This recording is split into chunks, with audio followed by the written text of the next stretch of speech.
Ethiopia is not typical of the 7 African countries in which Sendikau works. Cows are rarely given here, but the training and principles that Sendikau gives are the same everywhere.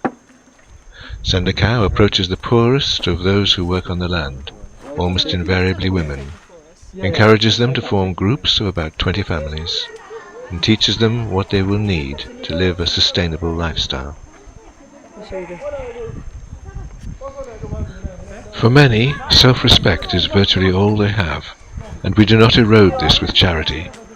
Everything we give, be it training, seeds or livestock, is passed on by the recipient. Learners become teachers, seeds from a harvest are given to others, livestock breeds, and the first female born is passed on. We strive to change the culture in which women do most of the work while men dominate decision-making.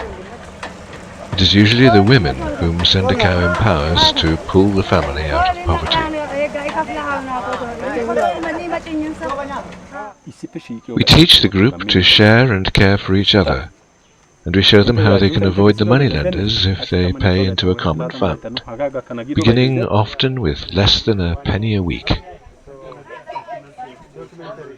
We explain the link between poor hygiene and disease, and show how a simple bottle can become a tip-tap that keeps hands clean before and after touching animals.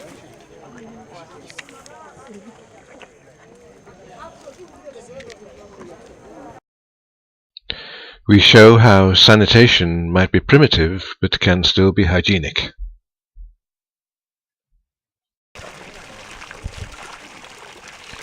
Many of the farmers used traditional practices which did not care for the soil. They grew maize repeatedly, and failed to use the water that is plentiful for only part of the year, living on a maize diet and hungry for 3 months of the year. We introduced new crops and showed them how to save and use the water. What was great was just when we arrived, he decided to start a new line of... The water here is rich in nutrients because it's been directed through a compost heap, before being cleverly directed to the part of the field where it's needed most. We teach the value of organic fertilizer from the livestock, and from kitchen waste, here used in a keyhole garden. There is a continuous flow of nutrients from the basket of rotting material in the middle. But this is the local one. Right. This is cabbage. That's cabbage, yes. Yeah. We give them seeds and introduce them to the taste of new plants that give a more nutritious diet. Apple. Apple. Oh, an apple tree. Fruit. I was going to ask about the Newly fruit. introduced one to Ethiopia. Yes. Yep. This is beetroot. Yes. You know. Yep. Carrot. That one is carrot. Yep. That one is onion. Yeah. That one is also onion. Yeah. Pepper. Peppers. Yes. This one is tomato. Yeah. Finally, after ensuring that they have grown fodder and built a stable, we may give a local cow, goats or chickens. The animals produce fertilizer, milk or eggs. In time they produce young that can be passed on. This is a passing on ceremony that you're looking at here.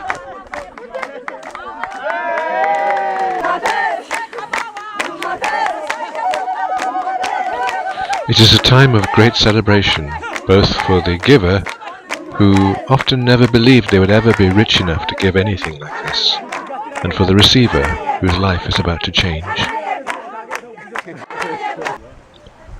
All around the Sendikau farmers, you can find those who have not accepted the challenge. It's hard work, but it brings food security, clothes rather than rags, and the money to put your children through the school, so that they will not be as illiterate or innumerate as the generation before them. We saw much poverty whilst we were there, but one thing we did notice from all the Sendikau families: sense of purpose and hope. There was also a profound sense of gratitude towards local people like Wandwussen, who implemented the Send a Cow project, and to people like you To see you, Mr. Living. who've put up the money so this project can work.